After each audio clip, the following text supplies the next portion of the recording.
കണ്ണൂർ കണ്ണപുരം കീഴറയിൽ വാടക വീട്ടിൽ വൻ സ്ഫോടനമുണ്ടായിരിക്കുകയാണ്. ഈ സ്ഫോടനത്തിൽ ഒരാൾ മരിച്ചു, ഒരാൾക്ക് ഗുരുതര പരിക്കുമേറ്റിട്ടുണ്ട്. പുലർച്ചെ 2 മണിയോടെയായിരുന്നു ഈ സംഭവം ഉണ്ടായത്. സ്ഫോടനത്തിൽ തകർന്ന വീട്ടിൽ നിന്ന് ശരീരാവശിഷ്ടങ്ങൾ കണ്ടെത്തിയിട്ടുണ്ട്. കണ്ണപുരം പോലീസും അഗ്നിരക്ഷാസേനയും സ്ഥലത്തെത്തിയിട്ടുണ്ട്. പടക്ക നിർമ്മാണത്തിനിടെയാണ് ഈ സ്ഫോടനം നടന്നത് എന്നാണ് പോലീസ് നൽകുന്ന വിവരം. അപ്പോൾ ഈ വാർത്തയുടെ കൂടുതൽ വിവരങ്ങൾ നമുക്ക് അറിയേണ്ടതുണ്ട്. ആദ്യം നമുക്ക് CK വിജയനിലേക്ക് പോകാം. വിജയൻ, എപ്പോഴാണ് ഈ സ്ഫോടനം ഉണ്ടായത്? എന്താണ് സംഭവിച്ചത്?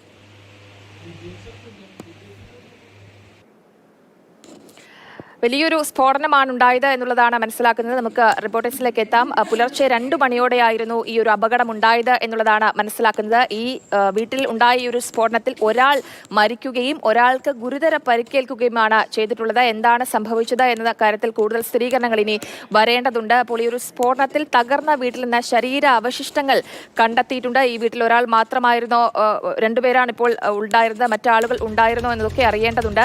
അപ്പോൾ കണ്ണപുരം പോലീസും അഗ്നിരക്ഷാ സേനയും സ്ഥലത്തെത്തിയിട്ടുണ്ട്. പ്രാഥമികമായിട്ടുള്ള തെളിവുകളൊക്കെ ശേഖരിക്കേണ്ടതുണ്ട്. പടക്ക നിർമ്മാണത്തിനിടെയാണ് ഈ ഒരു സ്ഫോടനം നടന്നത് എന്നുള്ളതാണ് പോലീസ് ഇപ്പോൾ നൽകുന്ന വിവരം. CK വിജയൻ ചേരുന്നുണ്ട്. വിജയൻ, എപ്പോഴാണ് ഈ സ്ഫോടനം ഉണ്ടായത്? എന്താണ് സംഭവിച്ചത്? 2 മണിയോടുകൂടിയാണ് സ്ഫോടനം എന്നതാണ് പോലീസിന് മുന്നിലുള്ള വിവരം.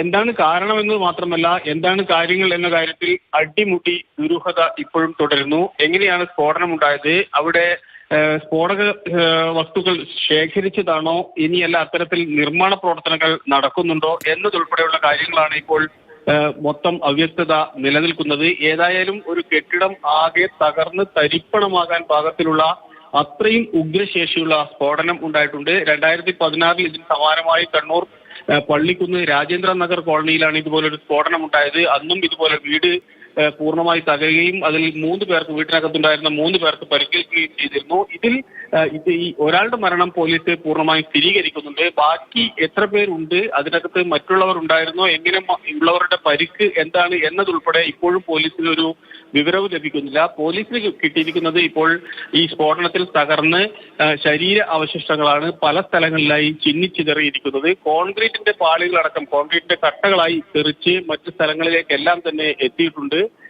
ഈ ഉഗ്രശേഷിയുള്ള സ്ഫോടനം നടന്നിട്ട് ഒരുപക്ഷെ കൂടുതൽ ഈ വെടിമരുന്നുകൾ അല്ലെങ്കിൽ ഇത്തരത്തിൽ പടക്കങ്ങൾ ഉണ്ടാക്കി, ഉഗ്രശേഷിയുള്ള പടക്കങ്ങൾ ഉണ്ടാക്കി അവിടെ സൂക്ഷിച്ചിട്ടുണ്ട്. ആ സൂക്ഷിച്ച പടക്കങ്ങൾക്ക് ഒന്നാകെ തീപിടിച്ചു അല്ലെങ്കിൽ സ്ഫോടനം ഉണ്ടായി എന്നാണ് ഇപ്പോൾ പോലീസ് കരുതുന്നത്. ഏതായാലും ഈ രാത്രി 2 മണിയായതുകൊണ്ട് തന്നെ കൂടുതൽ പരിശോധനകൾ സാധ്യമായിട്ടില്ല. പൂർണ്ണമായും വെളിച്ചം വന്നതിന് ശേഷം മാത്രമേ അത്തരം കാര്യങ്ങളിൽ എന്തെങ്കിലും വ്യക്തത കൈവരൂ എന്നാണ്. ഇപ്പോൾ 2 പേരാണ്, ഒരാൾ മരിക്കുകയും പരിക്കേൽക്കുകയും ചെയ്തിട്ടുള്ളത്. അപ്പോൾ കൂടുതൽ പേരുണ്ടായിട്ടുണ്ടോ? ഇവർ ആരാണ് എന്ന കാര്യത്തിൽ സ്ഥിരീകരണം വന്നിട്ടുണ്ടോ? ഈ ഒരാൾ പരിക്കേറ്റ ആളും മരിച്ച ആളും, ഇതിൽ സ്ത്രീയും പുരുഷനും എന്നൊക്കെ മനസ്സിലാക്കാൻ സാധിച്ചിട്ടുണ്ടോ? അത്തരത്തിലുള്ള വിവരങ്ങൾ ലഭിച്ചിട്ടുണ്ടോ? ആകെ അവിടെ നിന്നും പോലീസിന് ലഭിച്ചിരിക്കുന്ന കൃത്യമായ സൂചന എന്നുള്ളത് ഒരാളുടെ ഐഡന്റിറ്റി കാർഡ് മാത്രമാണ്. അത് കണ്ണൂർ നഗരത്തിലുള്ള ഒരാളുടെ വിലാസത്തിലുള്ളതാണ് ഈ തിരിച്ചറിയൽ കാർഡ്. അത് വെച്ചാണ് ഇപ്പോൾ പോലീസ് പ്രാഥമികമായ അന്വേഷണം നടത്തുന്നത്. അല്ലാതെ ഈ മരിച്ചത് ആരാണ് എന്ന കാര്യത്തിൽ ഒരു വിവരവും പൂർണ്ണമായും ലഭിച്ചിട്ടില്ല. കൂടെ ആരാണ് ഉണ്ടായിരുന്നത്, എത്ര പേരുണ്ടായിരുന്നത്, ഇത് സംബന്ധിച്ചും ഇപ്പോഴും വ്യക്തതയില്ല. CK, ഇപ്പോൾ സ്ഥലത്ത് പോലീസും അഗ്നിരക്ഷാസേനയും എത്തിയിട്ടുണ്ടല്ലേ? അപ്പോൾ അവരുടെ ഭാഗത്ത് നിന്ന് എന്തെങ്കിലും പ്രതികരണം വന്നിട്ടുണ്ടോ? പോലീസും അതോടൊപ്പം തന്നെ നാട്ടുകാർ, മറ്റ് അന്വേഷണ സംഘങ്ങൾ എല്ലാം തന്നെ ഇപ്പോൾ സ്ഥലത്തെത്തിയിട്ടുണ്ട്. ഫോറൻസിക് പരിശോധന ഉൾപ്പെടെയുള്ളത് അധികം വൈകാതെ തന്നെ ആരംഭിക്കുകയും ചെയ്യും. പക്ഷേ അപ്പോഴും ഇത് എന്തുകൊണ്ടാണ്, എങ്ങനെയാണ് സംഭവിച്ചത് എന്ന കാര്യത്തിൽ വ്യക്തതയില്ല.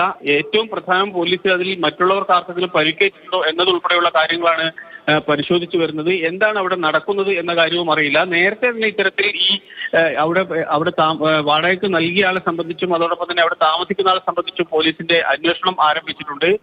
നേരത്തെ നമ്മൾ സൂചിപ്പിച്ചതുപോലെ ഈ പള്ളിക്കുന്നിൽ സ്ഫോടനമുണ്ടായ അയാൾക്ക്, അതായത് അവിടെ അന്ന് പടക്കം സൂക്ഷിച്ച അല്ലെങ്കിൽ വെടിമരുന്നുകൾ സൂക്ഷിച്ച അയാൾക്ക് ഇതുമായി ബന്ധമുണ്ടോ എന്നതുൾപ്പെടെയുള്ള കാര്യങ്ങൾ വരെ ഇപ്പോൾ പോലീസിന്റെ ആദ്യഘട്ടത്തിൽ തന്നെ അന്വേഷണം നടന്നിട്ടുണ്ട്. അത് കേന്ദ്രീകരിച്ചാണ് ഇപ്പോൾ അന്വേഷണം നടക്കുന്നത്. ഒരാളുടെ മരണം പൂർണ്ണമായും സ്ഥിരീകരിച്ചിട്ടുണ്ട്. മറ്റുള്ളവരുടെ മറ്റു കൂടെ ആൾക്കാരുണ്ടായിരുന്നു, എത്ര പേരുണ്ടായിരുന്നു എന്നത് സംബന്ധിച്ച് പൂർണ്ണമായും വ്യക്തമല്ല. ഒരാളുടെ പരിക്ക് ഗുരുതരമായി പരിക്കേറ്റിട്ടുണ്ട് എന്നും, അല്ല അയാൾക്ക് മരണം തന്നെ സംഭവിച്ചു എന്നും ഉള്ള വിവരങ്ങളുണ്ട്. പക്ഷെ അതിൽ സ്ഥിരീകരണം ഉണ്ടായിട്ടില്ല.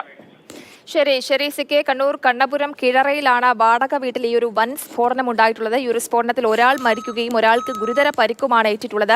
ഇവരാരാണ് എന്ന കാര്യത്തിൽ ഇതുവരെ ഒരു സ്ഥിരീകരണം വന്നിട്ടില്ല. വാടക വീട്ടിലാണ് ഈ ഒരു സ്ഫോടനം ഉണ്ടായിട്ടുള്ളത്. അപ്പോൾ ഇവരാരാണ് വാടകയ്ക്ക് എത്തിയത് എന്ന കാര്യത്തിലൊക്കെ സ്ഥിരീകരണം വരേണ്ട ഒരു ഐഡന്റിറ്റി കാർഡ് മാത്രമാണ് ഇപ്പോൾ ലഭിച്ചിട്ടുള്ളത് എന്നുള്ളതാണ് സിക്കെ വിജയൻ നൽകുന്ന വിവരം. പുലർച്ചെ 2 മണിയോടെയായിരുന്നു ഈ ഒരു സംഭവം ഉണ്ടായത്.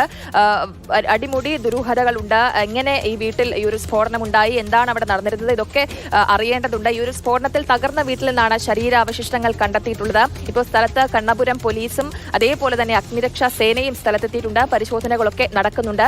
പ്രാഥമികമായിട്ട് പടക്ക നിർമ്മാണത്തിനിടെയാണ് ഈ ഒരു സ്ഫോടനം നടന്നത് എന്നുള്ളതാണ് പോലീസ് നൽകുന്ന വിവരം. കൂടുതൽ തെളിവുകൾ, കൂടുതൽ വിവരങ്ങളൊക്കെ വരും മണിക്കൂറുകളിലാണ് വരേണ്ടത്.